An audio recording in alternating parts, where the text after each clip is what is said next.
O spinner, weaver of our lives, your loom is love. May we who are gathered here be empowered by that love to weave new patterns of truth and justice into a web of life that is strong, beautiful, and everlasting. Randy will light the chalice here in the sanctuary. Those of you at home are invited to light your own chalice now. At times, our own light goes out and is rekindled by a spark from another person. Each of us has cause to think with deep gratitude of those who have lit the flame within us and the community. Before we sing the first hymn, let me remind our remote participants to leave yourselves muted. However, we want you and whoever is with you to sing with us as big and loud as you like. Make it a joyous experience. Please stand in body or spirit and sing the opening hymn, When We Are Gathered.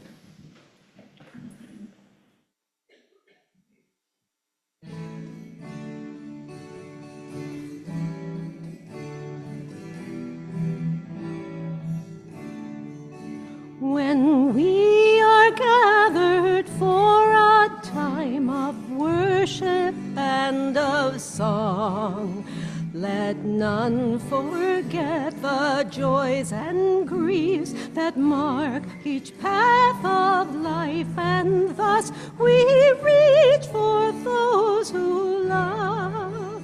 We reach for those who love.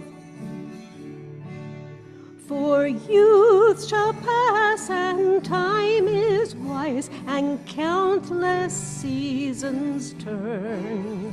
So day by day our years increase, until at last by life released our spirits shine like stars. Our spirits shine like stars.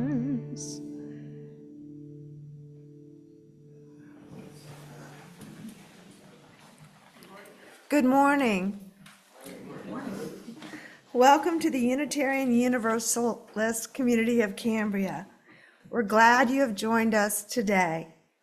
Our UUCC sanctuary sits on land that the Salinan and Chumash indigenous peoples historically inhabited. We honor their contribution to this region and give thanks for the opportunity to gather in faith on their unceded territory.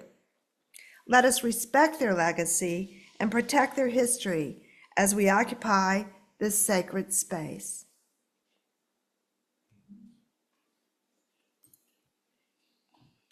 As Unitarian Universalists, we celebrate religious diversity and welcome all who journey in search of faith and spirituality. The UUCC is a lay-led congregation run by the democratic process.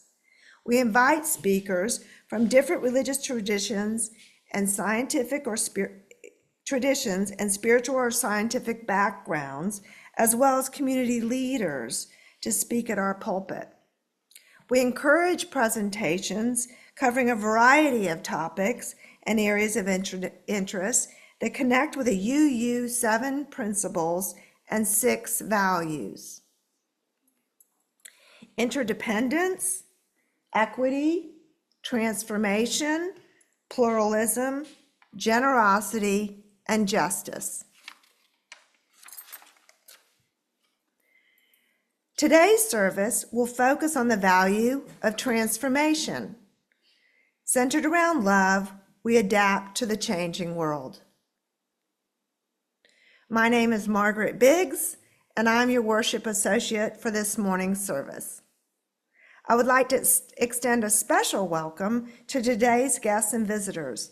We're glad you joined us this morning. If you wish, you can raise your hand if you'd like to introduce yourself, but I don't see any visitors today. Okay.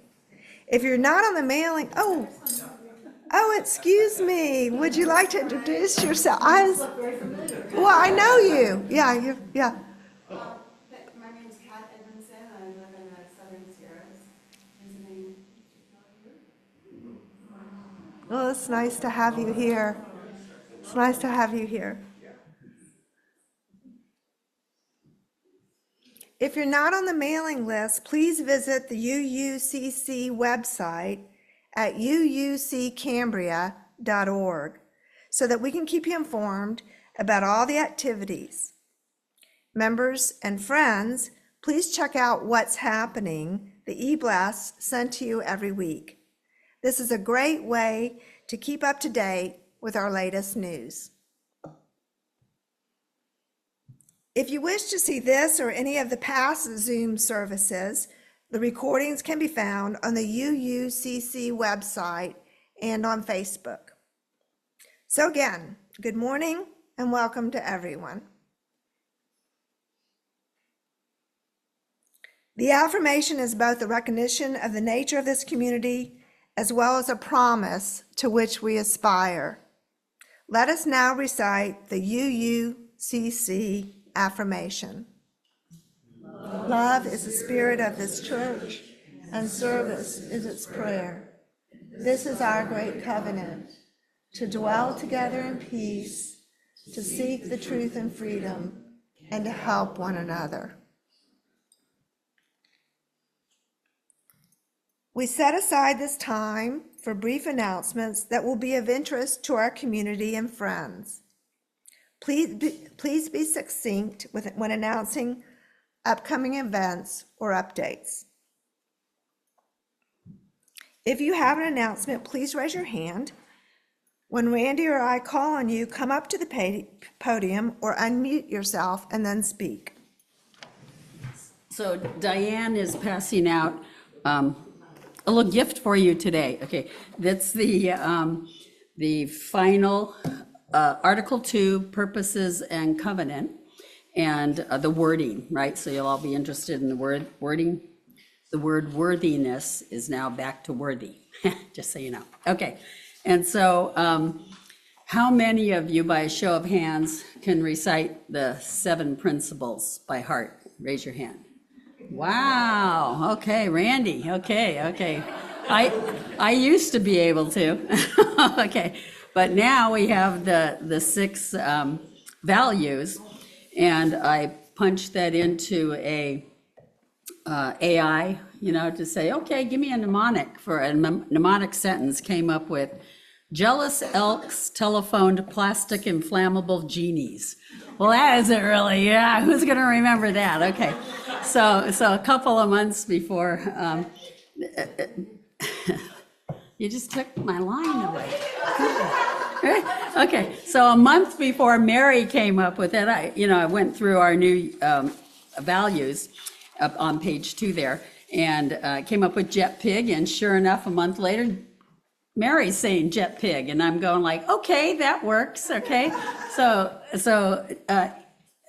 jet pig, stands for, right? And here's without looking at justice, equity, transformation, pluralism, interdependence, and generosity, right? So, it's easy to remember. And again, the next line after, what it is, it'll be easier to remember these. But again, we get to keep our 7 principles, our 6 sources, and now we have 6 values. So what do we at? 19. Okay, right? We are full. That's right.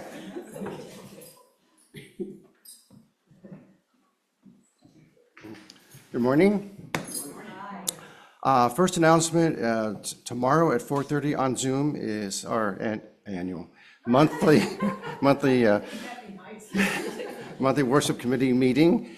So those of you on the worship committee, please be there online. And for the rest of you, if you're interested, just get in touch with me, drop me a note, and I'll send you the link.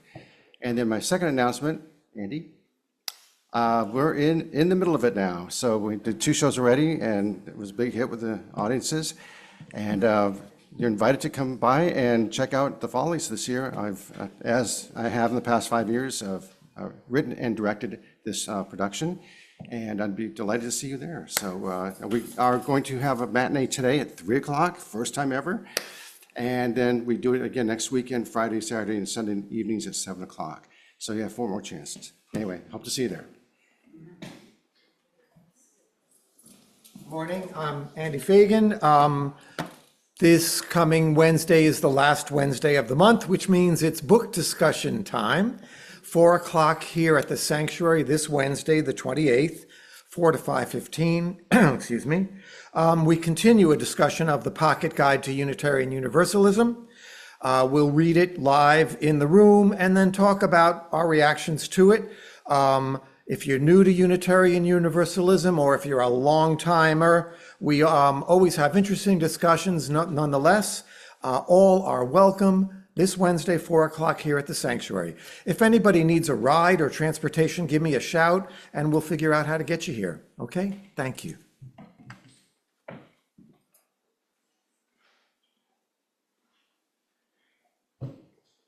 Hello. On behalf of Greenspace, I want to thank the congregation for the donation that you have been making for a number of years. It's very much appreciated. And I wanted to just let you know that the Greenspace has in the past participated in the Pine Dorado Parade, hasn't for a number of years. Our most recently, the directors who joined us most recently are very eager to have a float in the parade, and it's amazing. Automatronic, is that the word I want? Yeah, yeah. A tree planter moving. Not human. Anyway, if you get a chance, come and enjoy it.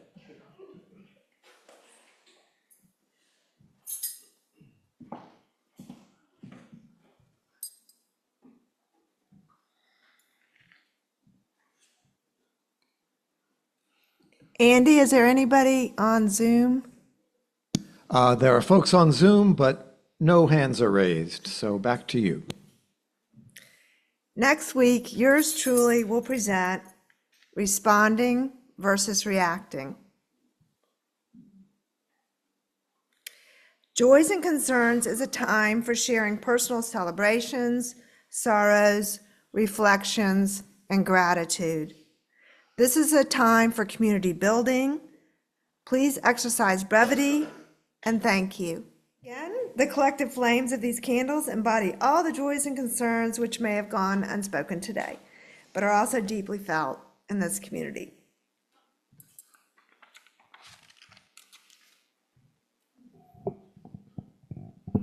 Our first reading is a collection of quotes from the writings John O'Donohue, a 21st century Irish poet, philosopher, and spiritual writer.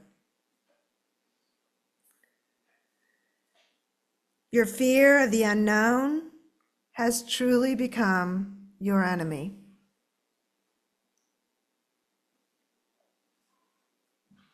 When we avoid risk, we deny life its chance to expand.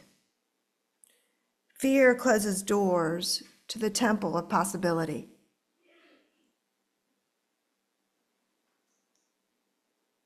One of the greatest enemies of courage is fear of failure.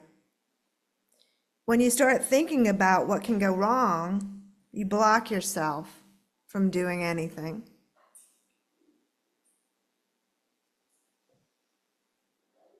The beauty of a strong, courageous life is that it invites you to transform your fears into your greatest teachers.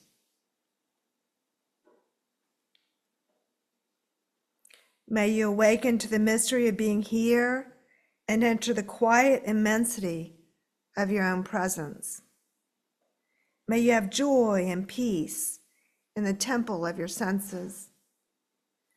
May you receive great encouragement when new frontiers beckon. May you respond to the call of your gift and find the courage to follow its path.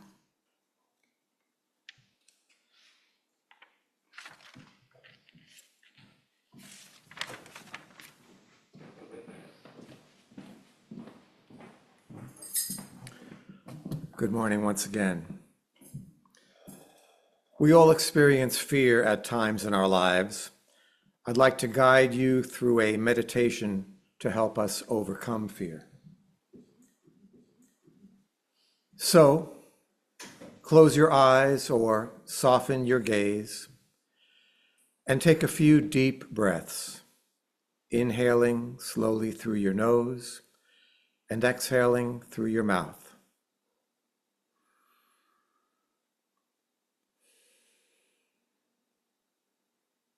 Allow your body to relax with each exhalation.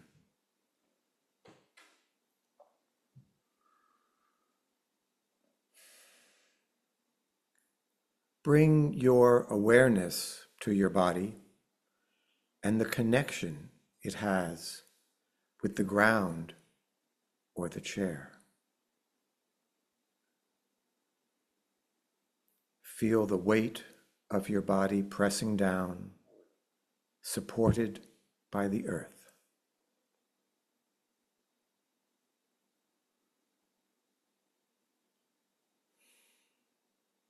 Allow yourself to feel stable and grounded.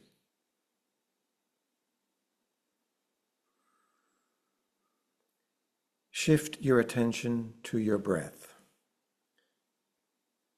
Notice the natural rhythm of your breathing without trying to change it.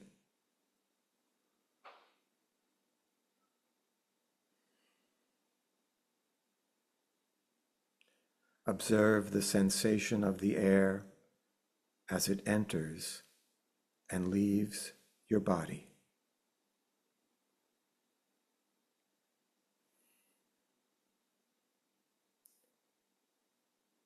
If your mind wanders, gently bring it back to the breath.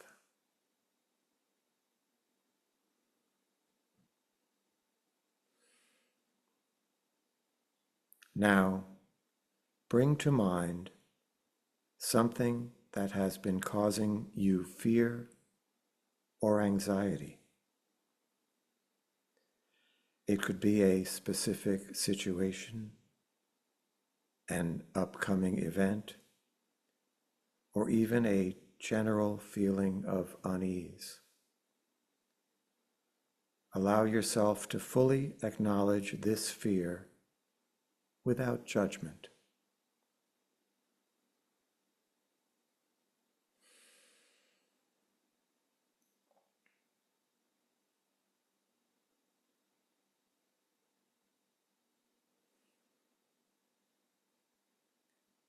As you focus on this fear, begin to breathe into it. Imagine that with each inhale, you are drawing compassion and understanding into the fear. And with each exhale, imagine releasing tension and anxiety, letting go of the hold that fear has on you.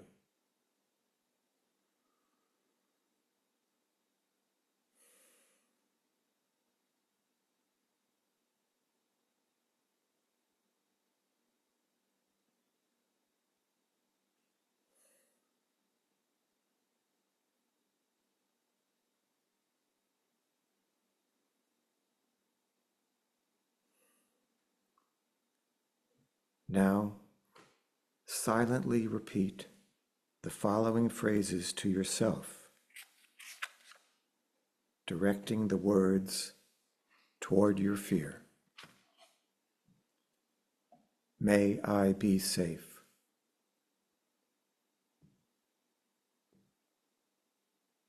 May I be free from fear.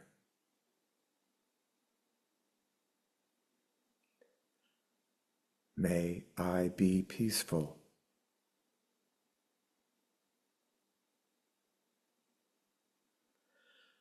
May I have the courage to face this fear.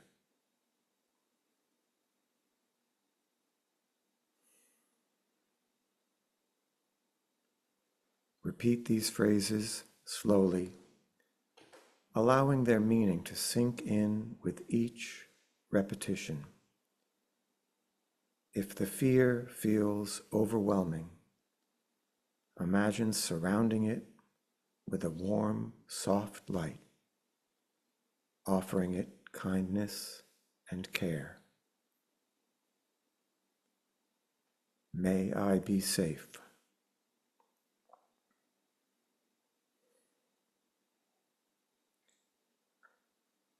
May I be free from fear.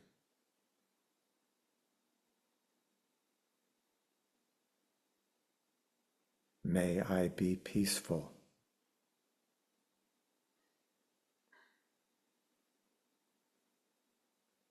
May I have the courage to face this fear.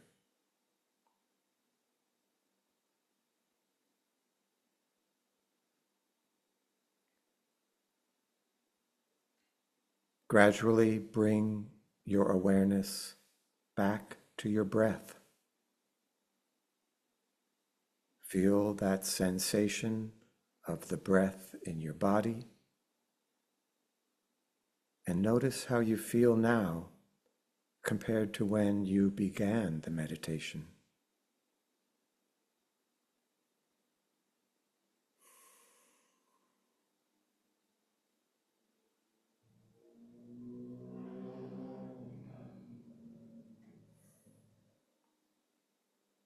When you're ready, slowly open your eyes. Take a moment to notice your surroundings and how you feel in this moment.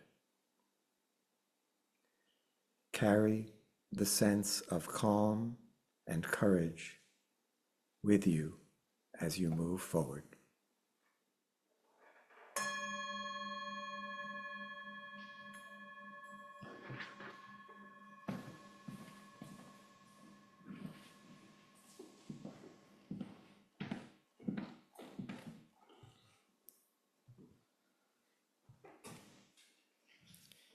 Please stand in body or spirit and sing, I know this rose will open. Number 396. Will those of you who I asked before the service to help with this, please come forward?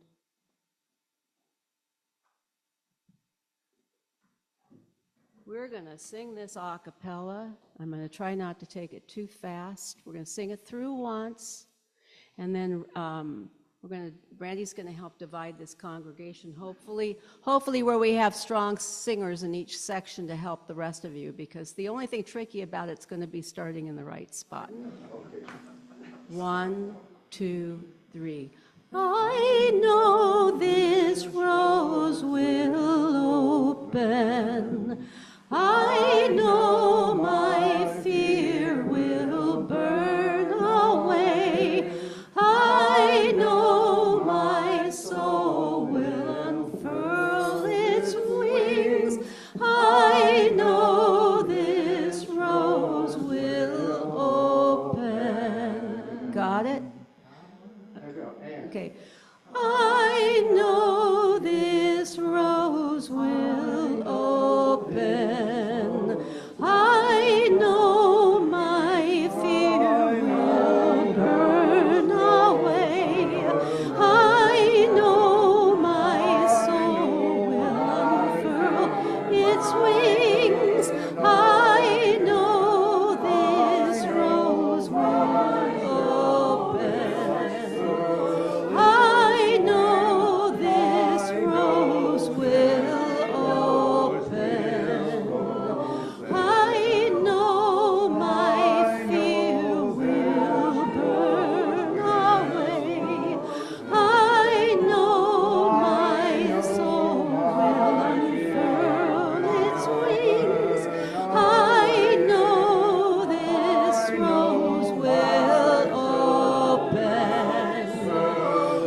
As we complete the summer series of other people's sermons, Andy Feigin will read Facing Fears by Reverend Dr. Debra W. Haffner. Andy?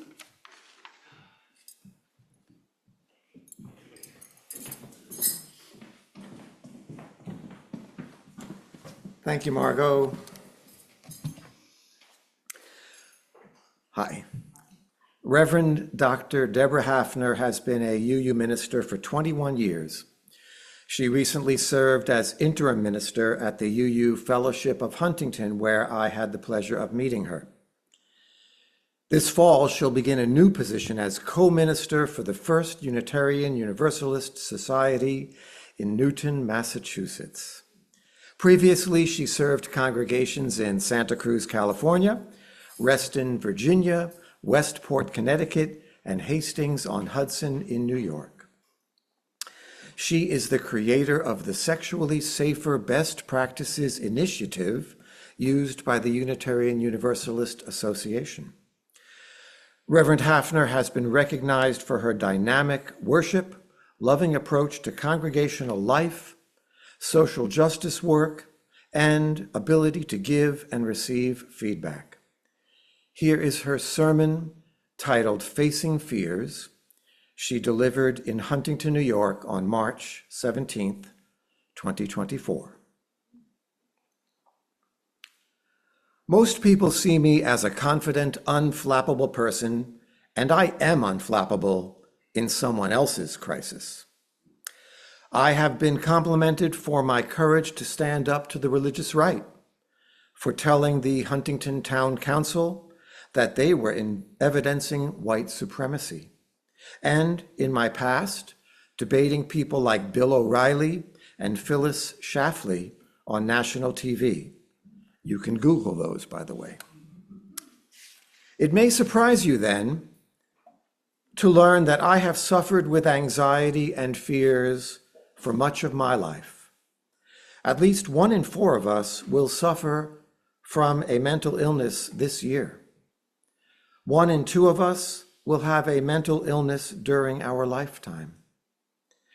Suicide is the 10th leading cause of death in the United States and the 4th leading cause of death for teenagers and young adults. Nearly 1 in 5 of us in this room right now are currently experiencing an anxiety disorder. And 1 in 10 of us will have experienced or be experiencing a clinical depression this year. Conservatively, as I look at you, at least 1 in 4 of us in this room are currently taking medication for mental health, for a mental health issue. And yet, we too often forget that most mental health issues, anxiety, depression, bipolar disease, schizophrenia, PTSD, addiction, eating disorders, are biological diseases resulting from changes in our brain chemistry. And many, if not most, are genetic. They are not diseases of weaknesses or psychological imperfections. My 3 bouts of panic disorder, the first one in my 20s, and then 2 in my 50s, were also experienced by generations of women in my family. So if the experience of mental health issues is so common, why don't we talk about it more? Why, despite our deepening understandings of neurobiology, is there still stigma about having a mental illness? We are comfortable sharing during joys and concerns that we or a loved one have cancer, diabetes, need an upcoming operation, but I have only ever rarely heard someone share that they or a loved one are suffering from an eating disorder, OCD, PTSD, alcoholism, or other illnesses. So the question is, what would it take to make it okay in this congregation and the world to ask support for a depression we can't shake, or a fear that paralyzes us. My lifetime struggle with anxiety has been a teacher. It made me learn to curtail my perfectionism, to understand that it was important for me to be vulnerable, to struggle with my need to be in control, and that I need to monitor my stress. For the past 40 years, ever since that first panic disorder episode, I have taken steps every single day of my life to deal with my anxiety. I gave up drinking caffeine. I only eat minimal amounts of sugar, and I exercise 5 times a week. I meditate. I meet with a spiritual director. I share with my friends.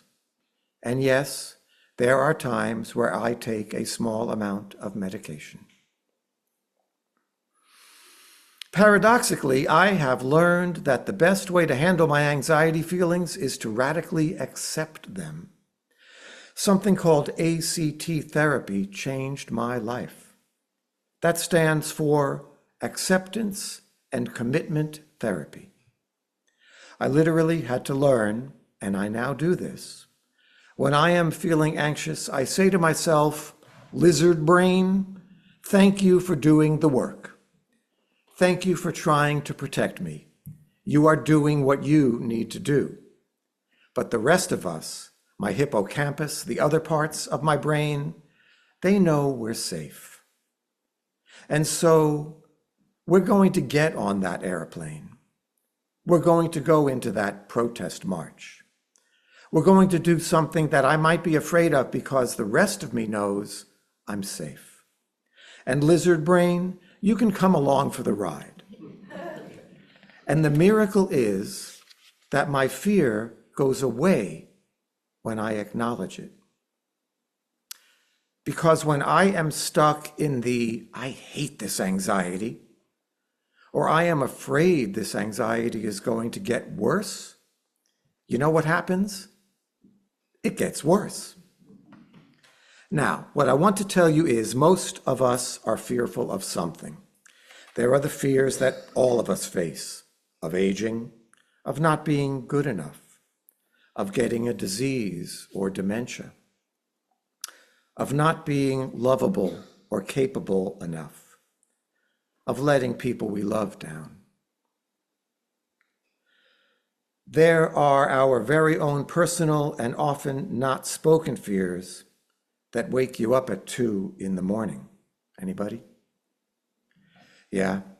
But then there are the 1 in 10 of us who suffer from phobias. Literally, there are thousands of phobias. The list begins with ablutophobia, which is fear of bathing, and ends with zoophobia, which is fear of animals, with absolutely everything you can imagine in between, from fear of garlic to fear of to fear of the wind, to fear of revolving doors, to fear of the beach, to fear of spiders, Anita found a spider, to fear of sex. I mean, if it exists, somebody is afraid of it. And although it may seem incomprehensible to those of you who do not have phobias, these phobias can cause untold distress for those of us who struggle from them. They may not be real threats, but the feelings they inspire in us are very real. So I hinted about a fear of flying. I'm going to tell you about another one. I have been afraid of down escalators my entire life. Thank goodness for the Americans with Disabilities Act, because there are now elevators for people with disabilities in airports, subways, shopping malls. My phobia of escalators is a disability, even though it's invisible to people around me. And about 10 years ago, I decided it was time to let it go. So I gathered up all my courage and I called a phobia specialist the sister of a good friend of mine. And so the first time, she had me come to her office. We talked all about why did I think I had this phobia? Where did it start? And then she told me she was going to meet me at the Lord and Taylor's department store in Stamford, Connecticut. We went to Lord and Taylor's, and the first we rode the up escalators. I'm okay. I'm a little hesitant, but I can do up. And then she had me watch the down escalators. We looked at how they worked. We looked at how people rode them. People looked at us like we were, a little off. And she said, now it's time. And she gave me these techniques. She said, all right, you can count backwards. You can recite girls' names in alphabetical order. She had lavender strips that she gave me. And she said, go. And nothing helped me get on that down escalator. I left the store that day feeling exhausted and defeated, and I scheduled another appointment. I almost didn't go. I thought to myself, it's not that important anyway. You know there are elevators everywhere. I can do this. And I thought, well, I'm going to give it one more time. One more time.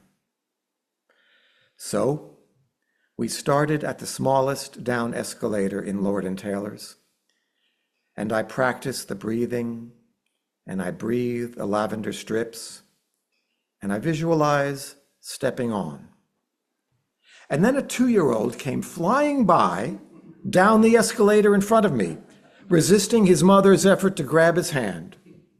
And then as we stood there, a handyman with a 12-foot ladder got on the escalator to go down.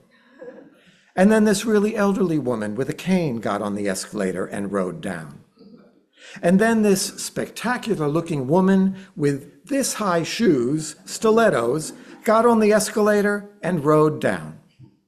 I mean, it was as if they had called central casting for this appointment. And she said to me, are you worried about them falling? And I wasn't worried about any of them falling, just that I would. And so she said to me, what's the worst thing that will happen if you fall? And I said, I don't know, I'll break my leg or hurt myself. And she said, well, what's the worst thing that would happen then? And I said, well, I don't know, I'll spend the weekend in the hospital. And she said, well, not a whole weekend. They don't let you stay there that long anymore. And then what? She said. And I said, then I get better, I guess. And so I went to the top of the escalator and I put my foot out and I pulled it back. I took another deep breath and I put my foot out and I pulled it back. And then I put my foot out and I stepped on. And I rode to the bottom of the escalator, where I promptly burst into tears. We spent the next 45 minutes riding down every escalator in that store. And what I wish I could tell you is that the phobia is gone, but it isn't. I will still avoid the escalator if there's an easy-to-find elevator. And if you have an elevator phobia, we can't go shopping together. I still need to wear flat shoes. I need to not be carrying anything. And it also needs to be a day when I'm feeling calm and centered. See, I think facing these fears is a spiritual issue. There's an expression, fear not, that appears throughout Scripture. God tells Abraham, Sarah, and Jacob to fear not after he asked them to change their lives in some unimaginable leap into the future. Moses, Samuel, David, and Jesus all tell their followers to fear not. In Matthew 6, the Sermon on the Mount, There is a reminder that we can only ever live in the present moment because it's all we have. I love the line, "Do not worry about tomorrow, for today has troubles of its own." Thich Nhat Hanh's lovely "Peace in Every Step" teaches a very simple lesson, so I'm going to invite you to do it with me. Breathing in, I calm my body, so breathe in. Breathing out, I smile. Dwelling in the present moment, I remind myself this is a wonderful moment. When we are faced with a disturbing emotion like fear or anxiety, anger, jealousy, and so on, we can modify it. Breathing in, I know I feel anger. Breathing out, I know the anger will leave me. Breathing in, I know anger is unpleasant. Breathing out, I know it will pass. Focusing on the present moment helps. Thich Nhat Hanh wrote that we should stop asking ourselves what is wrong and instead ask ourselves what is right now. Some of you have been in my office. I have a large banner. It says, "Courage is not the absence of fear or despair, but the strength to conquer them." Not the absence of fear or despair, but the strength to conquer them. It reminds me every day to have courage, like that day in Lord and Taylor's. It's always about taking the first step, reaching out to a friend, calling the therapist, or making an appointment, talking to your doctor about medication, going to the exercise class or taking a walk, reaching out to someone who's struggling, forgiving someone, meeting someone new today at coffee hour, sharing your mental health struggles just the way you would your physical ones, and saying, "How can I help?" when someone shares with you. There is, I discovered this week, a Unitarian Universalist mental health network, and its website is uumentalhealth.org. And it includes an excellent list of resources on mental health issues. I'll put it in the newsletter this week. It asks congregations to look at how we provide pastoral support to people and their families facing mental illness. It asks us to advocate for good community services on mental health. It asks us to acknowledge that some adults may need to physically move or make noise during worship services, and to invite them to also use the family room. It asks us to publicize what I think is a new 988 number for 24/7 mental health, crisis in suicide prevention. Again, that number is 988, and it will connect you to a trained counselor near us in a crisis. Mental illnesses do not have to be a stigma. Sharing with others who care tells us we can be closer to fine. Breathing in, we calm our body. Breathing out, we smile. Dwelling in this present moment, we know that this can be a wonderful moment, and we are grateful that we can share it together.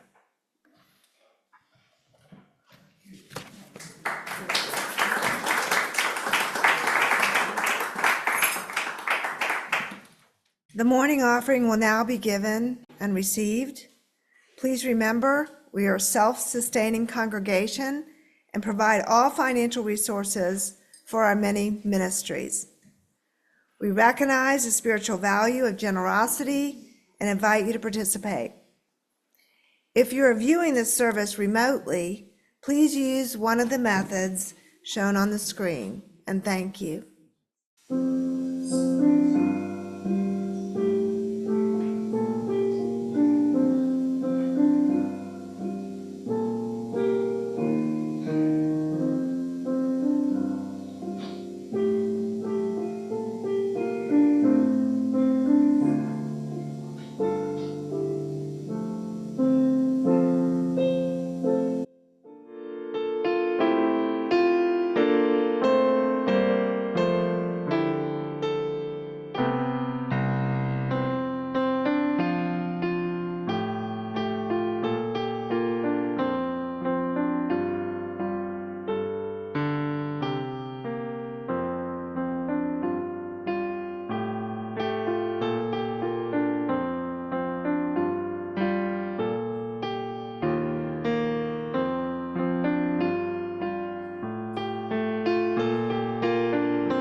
Thank you, Rebecca Hendricks, for playing the offering this morning.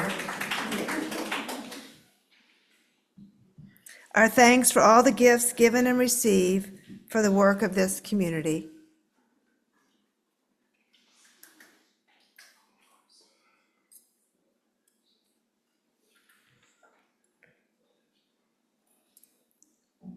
Please stand in body or spirit and sing the closing hymn, When I Am Frightened.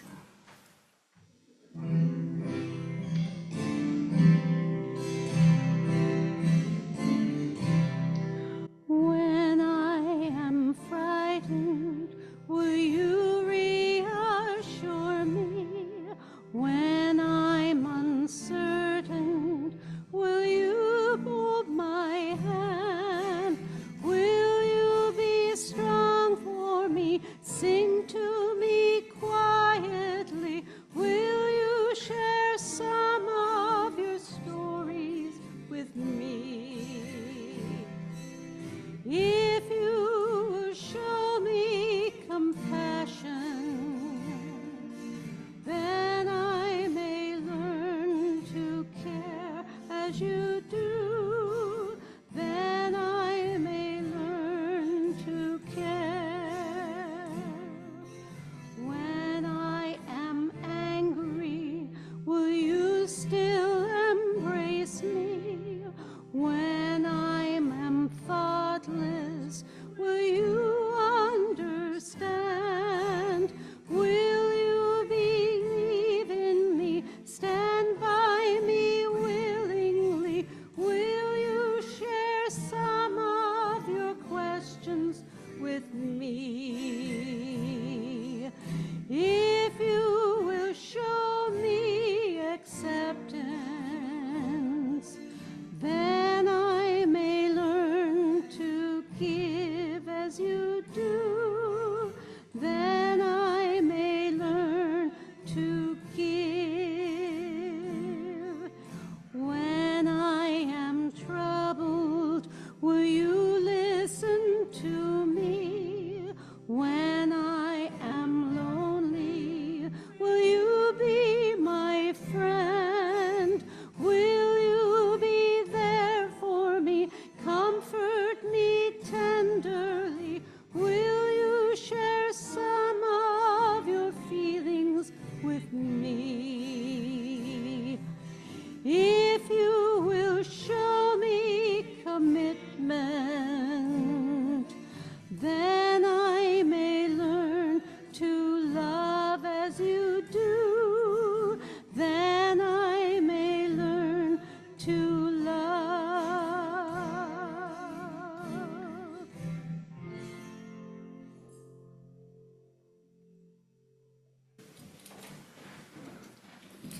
As we prepare to extinguish the chalice, let us recite the valediction.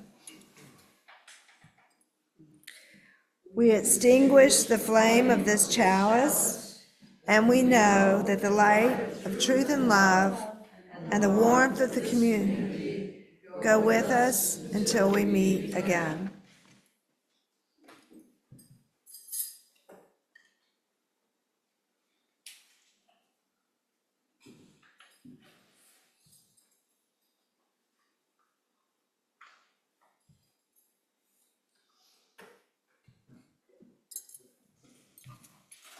Now let's form a circle and join hands. Andy?